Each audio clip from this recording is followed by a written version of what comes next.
2026 might quietly be the year for grand strategy.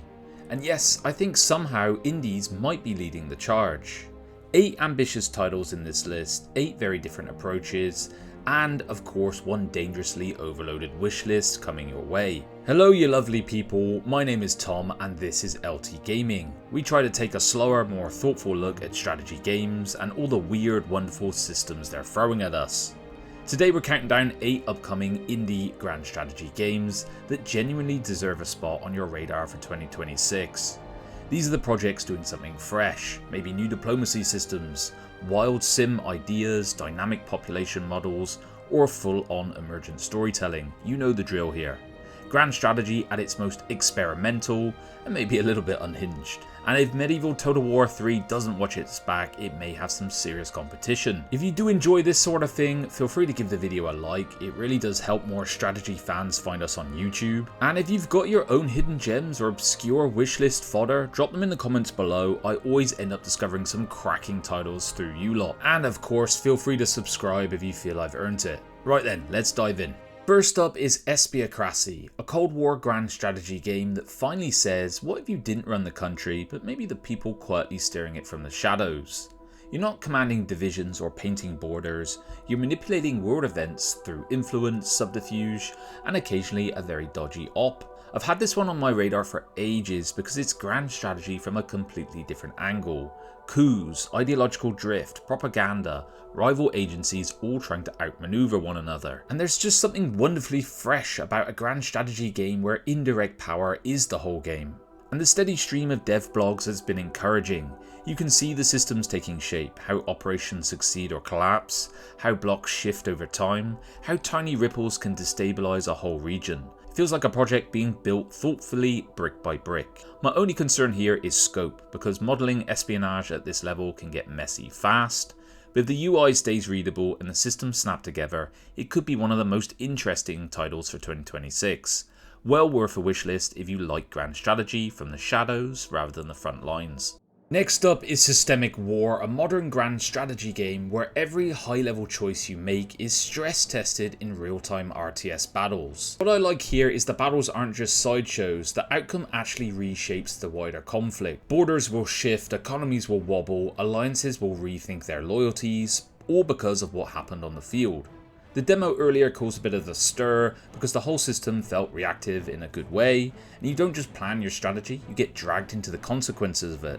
Push too hard or too fast and the whole machine will push back. And the dev blogs since then have been very promising, with loads of the community feedback being folded back in. Cleaner systems, smarter AI and more readable mechanics, so you can tell the dev is listening and tightening and polishing those screws.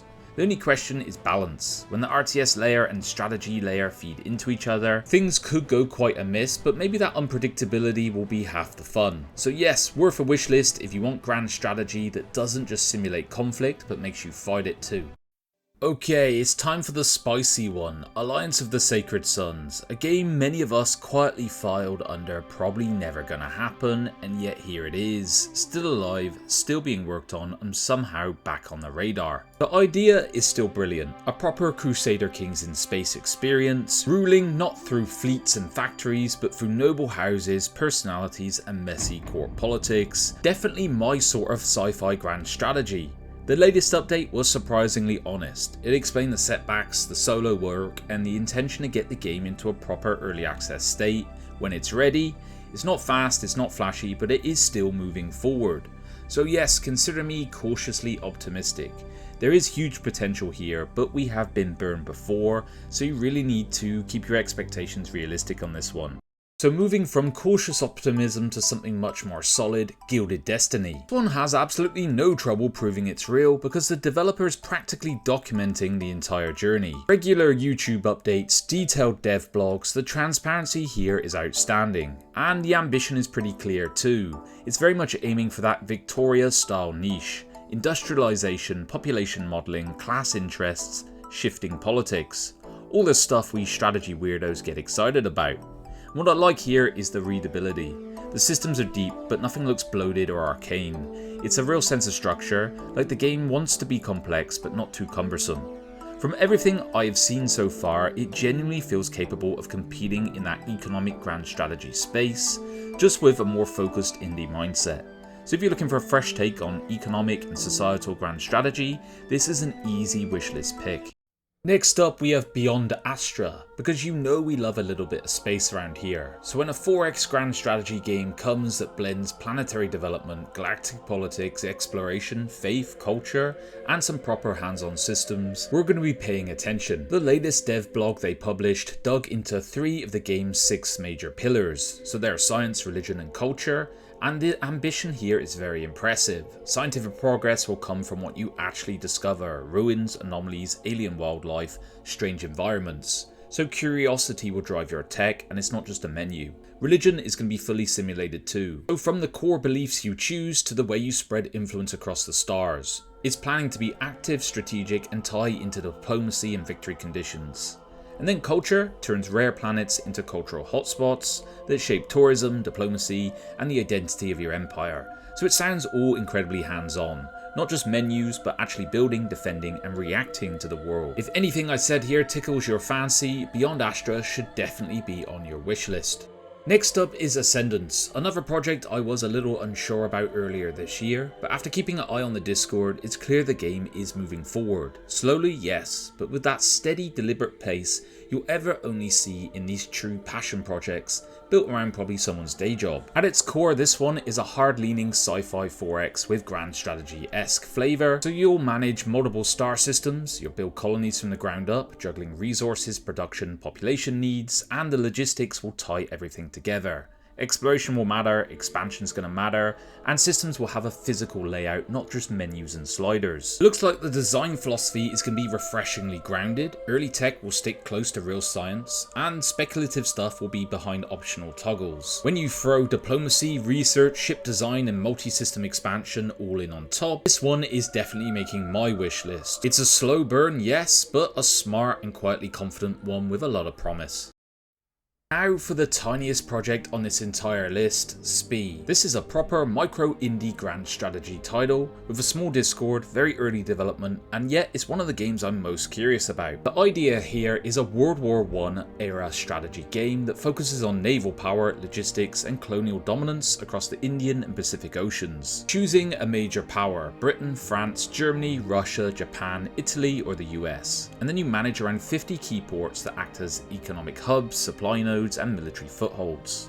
So it will be all about fleets, trading, and infrastructure that will keep an empire functioning. So think about convoy routes, building up your ports, managing resources, researching equipment and ships, and even dealing with pirates, raiders, and the pressures that come across from a huge stretch of the ocean. Naval combat, ground forces, tech upgrades, diplomacy. It's very ambitious stuff for a solo project, but when you read the story behind the game on the Steam page, you get a sense of how much personal resilience is driving this thing, and I find it very easy to root for. So yes, it's a small game right now, absolutely wishlist this one if you want a naval heavy grand strategy built with some real heart.